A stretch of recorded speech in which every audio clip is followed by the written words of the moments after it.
माछाको तेल, fish oil अथवा ओमेगा 3 भनेर धेरैले सुनिरहनु भएको छ, कतिपयले प्रयोग पनि गर्दै आइरहनु भएको छ। आज हामी यसले हाम्रो स्वास्थ्यलाई दिने फाइदाहरूको बारेमा कुरा गरौँ। हामीले दैनिक रूपमा अथवा हामीले ओमेगा 3 फिश ओइल कन्ज्युम गरिरहँदाखेरि हाम्रो स्वास्थ्यमा कस्तो कस्तो सुधार हुन्छ भनेर आज हामी केही पोइन्टहरू कुरा गर्दैछौँ। एक नम्बरमा छ मुटुको स्वास्थ्य। यसले हाम्रो मुटुको स्वास्थ्यलाई निकै राम्रो गर्छ। जस्तै टिजी हाई छ भने पनि यसले टिजीलाई डाउन गर्नको लागि सहयोग गर्छ र यसले हामीलाई चाहिँ हार्ट अट्याक र स्ट्रोक जस्ता समस्याहरू चाहिँ निम्त्याउनबाट रिस्क चाहिँ कम गर्न सक्छ। त्यसरी नै दोस्रो छ ब्रेन एन्ड मेन्टल हेल्थ। यसको प्रयोगले हाम्रो दिमागको डेभलपमेन्टलाई चाहिँ ब्रेन डेभलपमेन्टलाई चाहिँ एकदमै इम्प्रुभ गर्छ।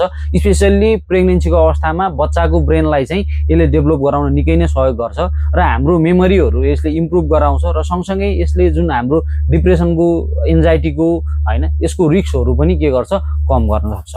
त्यसरी नै तेस्रो नम्बरमा छ आई हेल्थ। हाम्रो एज सँगसँगै उमेर बढ्दै जाँदाखेरि हाम्रो ब्लाइन्डनेस, धमिलोपन अथवा आँखा देख्न गाह्रो हुने समस्यालाई पनि यसले रिस्क चाहिँ कम गर्छ। अर्को छ यसको फाइदा भनेको जोइन्ट्समा, भनेको जोइन्ट पेनहरू, इन्फ्लामेसनहरू, सुनिने, रातो हुने, दुख्ने जस्ता समस्याहरू जस्तै बाथको अवस्थामा पनि यसले धेरै नै तपाईहरुलाई सहयोग पुर्याउने गर्छ।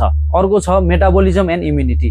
यसले हाम्रो पाचन प्रक्रियालाई राम्रो बनाउँछ र हाम्रो इन्सुलिनलाई पनि रेजिस्टेन्स हुन कम गर्छ र सँगसँगै यसले भनेको हाम्रो डायबिटिजको पेसेन्ट हुनुहुन्छ भने पनि यसलाई निकै राम्रो गर्छ र सँगसँगै यसले हाम्रो इम्युन सिस्टमलाई पनि के गर्छ, सपोर्ट गर्ने काम गर्छ। भनेको चाहिँ प्रेग्नेन्सी र चाहिँ बच्चाको ब्रेनमा हैन, यसले चाहिँ हाम्रो प्रेग्नेन्सीको अवस्थामा चाहिँ प्रिटर्म बर्थलाई पनि के गर्छ, रिस्क पनि कम गर्छ र सँगसँगै बच्चाको ब्रेनको पनि डेभलपमेन्टको कुरा गर्छ। अहिले हामीले कुरा गरिहाल्यो। अर्को छ स्किन र हेयरलाई हैन, यसले हाम्रो स्किन र हेयरलाई के गर्छ, हाइड्रेट बनाइरहन्छ, इलास्टिसिटी मेन्टेन गराइरहन्छ र यसले हाम्रो अनुहारमा आउने विभिन्न एक्नीहरू हैन, हाम्रो छालामा आउने विभिन्न समस्याहरू, इजेक्माहरूलाई पनि यसले के गर्छ, न्यूनीकरण गर्ने काम गर्छ। अब यसलाई हामीले नेचुरली कहाँबाट पाउँछौँ भने चाहिँ फ्याटी फिसहरूमा, जस्तै साल्मन फिस, ट्युना फिसहरूमा पाइन्छ, सोयाबिनमा पाइन्छ, वालनटमा पाइन्छ हैन, फ्ल्याक्सिडमा पाइन्छ।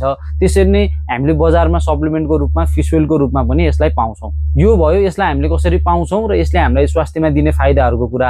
अब यसलाई हामीले कसरी प्रयोग गर्ने भन्ने कुरा चाहिँ नर्मल, एकदमै स्वास्थ्य अवस्था एकदमै नर्मल छ, तपाईँ वयस्क एडल्ट हुनुहुन्छ भने चाहिँ दैनिक 200 देखि 500 mg खान चाहिँ मिल्छ। मुख्य जानकारी भनेको चाहिँ यसलाई हामीले यत्तिकै बजारबाट किनेर ल्याएर चाहिँ नखाऊ, डाक्टरको एकचोटि रिकमेन्डेसन अनुसार सबै चेक जाँच गरिसकेपछि मात्र यसलाई प्रयोग गर्न सुरु गरौँ। धन्यवाद।